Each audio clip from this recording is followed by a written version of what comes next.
Hey, I want to talk to you today about the power of trust. My name is Ramon Ray, Bitdefender Small Business Ambassador. And before I talk to you about the power of trust, I want to remind you when you go home at night, you click, lock the door of your house. When you get out of your car and park your car, you beep, lock the door of your car. Is your business secure? Don't forget to download Bitdefender Ultimate Small Business Security Solutions for your business. I have it on my phone. I have it on my computer. I use Bitdefender to make sure my business is protected against malware and spyware and ransomware and phishing attacks and more. You should get it as well. Go to bitdefender.com/Ramon, bitdefender.com/Ramon. So I want to talk to you today about the power of trust. I'm at an event right now in a beautiful hotel here as I speak in San Antonio.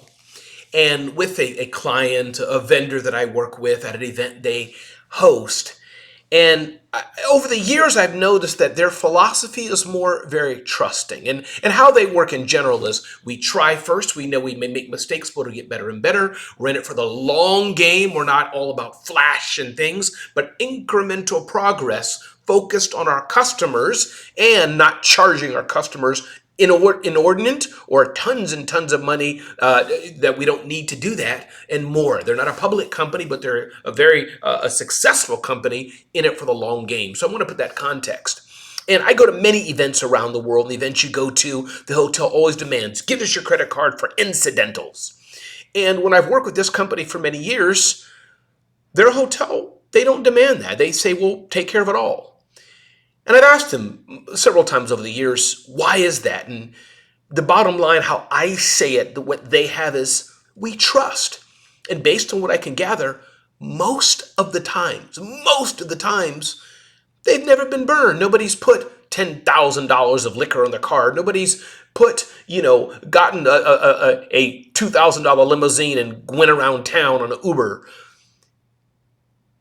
And because it's my understanding about trust and what they do as I understand it, what I gather, and the beautiful thing about trust is that when you trust, it's not being stupid, it's not being ignorant. You're aware that things could go wrong, and things probably will go wrong. But the few times that things might go wrong or go off, those few times well worth the greater feeling of good vibes, good trust, good feeling, good experience we can do for the people we wish to work with. So imagine me telling somebody, hey, here's $100. Go out with two of your friends and have a good time. And when you get back, give me the change. Maybe I'll say that as a dad or whatever it was in a situation. And they go back and they said, we had some pizza. We went out and got a nice little low-cost pair of shoes or something because we needed it. We had blisters on our feet. And we watched a movie. And we came back and here's your change. It's about $22. That's good use of the money. They didn't say, oh, we went out and we went to the most expensive restaurant in the world and blew all the money. No, they could have done it.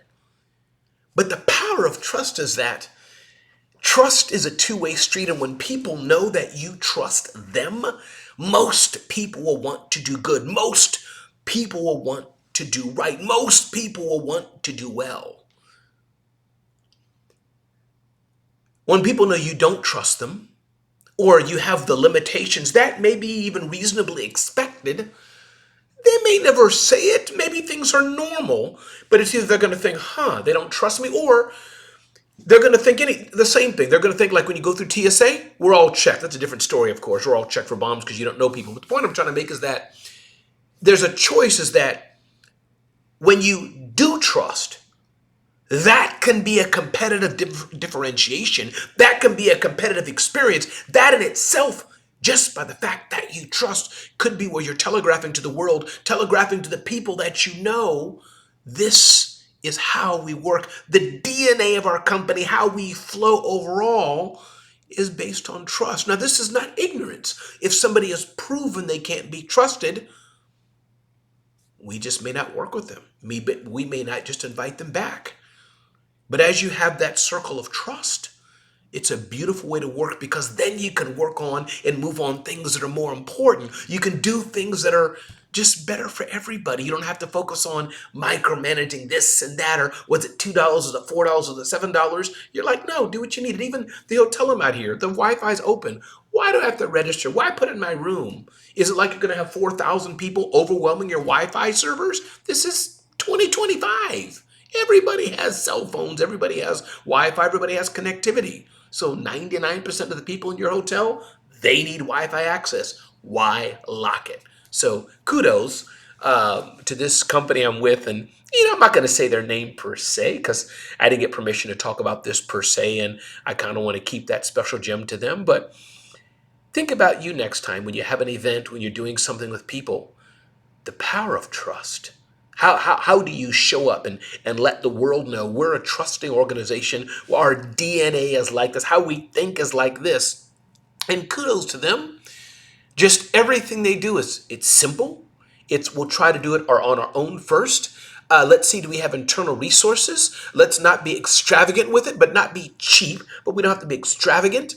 We want to provide value first, and the corporate focus is on, hey, you know what? It's about customers first. It's about focusing on our customers, focusing on what we can do best for them, not overcharging. So I will say the company name. It's Zoho.